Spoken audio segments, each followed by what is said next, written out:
I have been treated at St. Vincent's Hospital. I had my tonsils taken out here when I was a kid. They are a great hospital.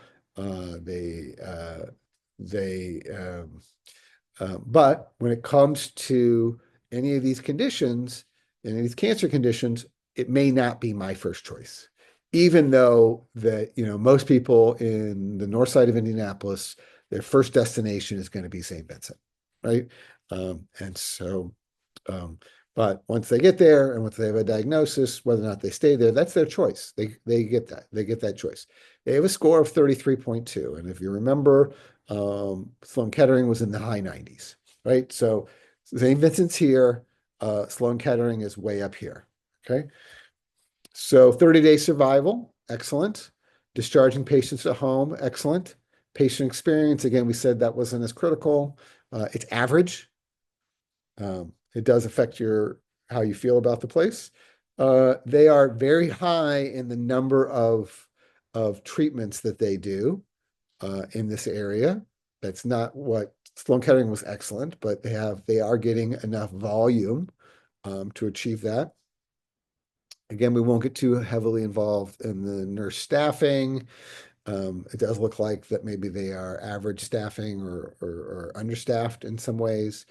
It looks like they have access to advanced technologies, um, and but not as good of a grade as Sloan Kettering. So we'll leave it at that. They were not recognized as a nurse magnet hospital as opposed to Sloan.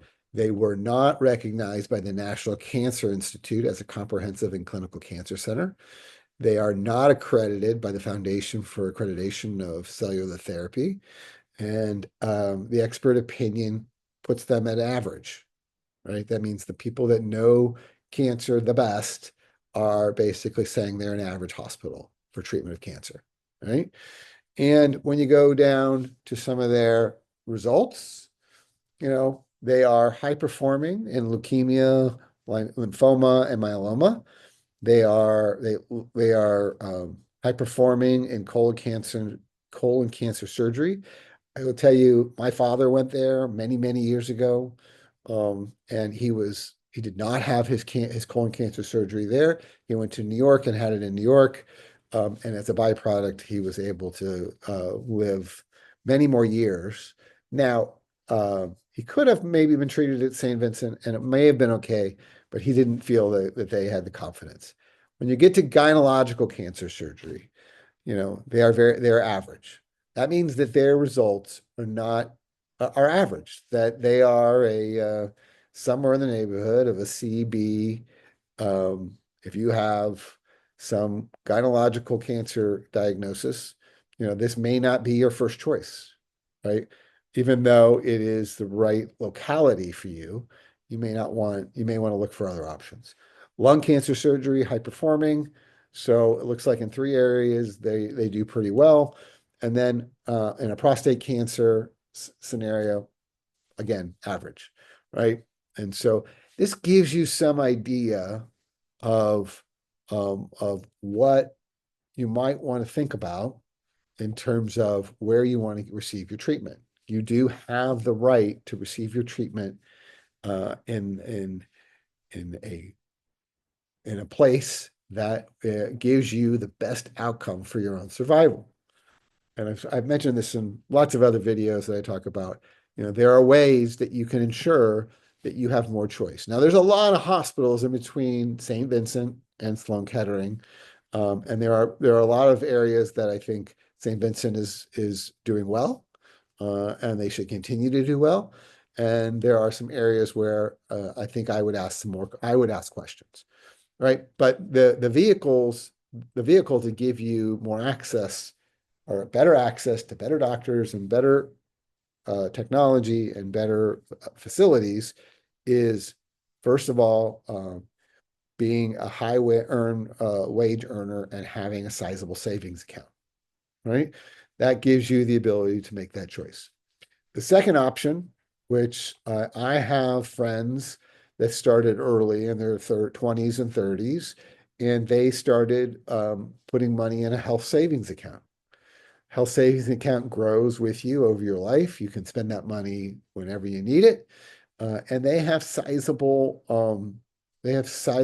dollars sitting out there that has been growing during all of their healthy years, and they have the money to pursue better treatment options, right?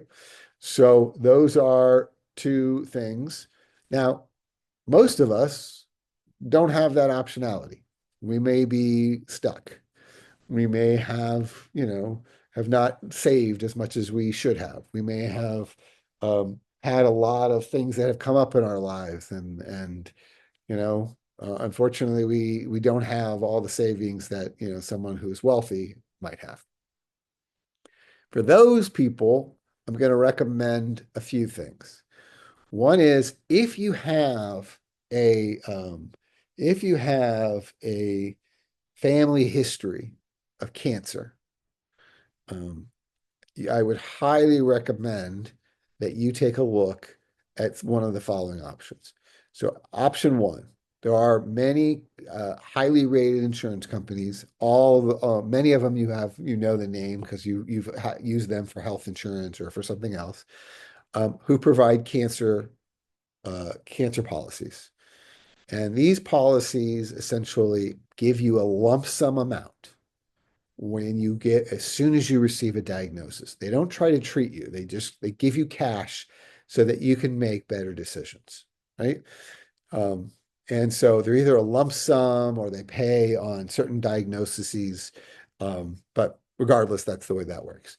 There is also hospitalization insurance, right? Which pays based on certain things that happen when you go to a hospital, whether or not you're checked in, whether or not you're admitted, how long your stay is, the types of different treatments that are done to you. And so both of those type of policies tend to be very affordable. Um, you know, I'm talking, depending on your age, they could be in the low 30s, all the way up to maybe a couple $100s a month, right? Depending on your age. The older you are, obviously, the higher your cancer risk is, and so the higher the cost is going to be. The younger you are, the lower your cancer risk is, the lower your costs are going to be. The lower your hospitalization risks are. So, those are the ways that, you can think a little bit more about this and kind of think about what's right for you. But these policies, particularly the cancer policies, will leave you with 10, 20, 30, 40, and even $50,000 if you get a diagnosis. And you can think for yourself what that money would mean. So I give you this analysis to kind of say, okay, because your health insurance may or may cover both of these, but there may be other charges that you'll have to deal with. There are certainly deductibles. There are lots of copays.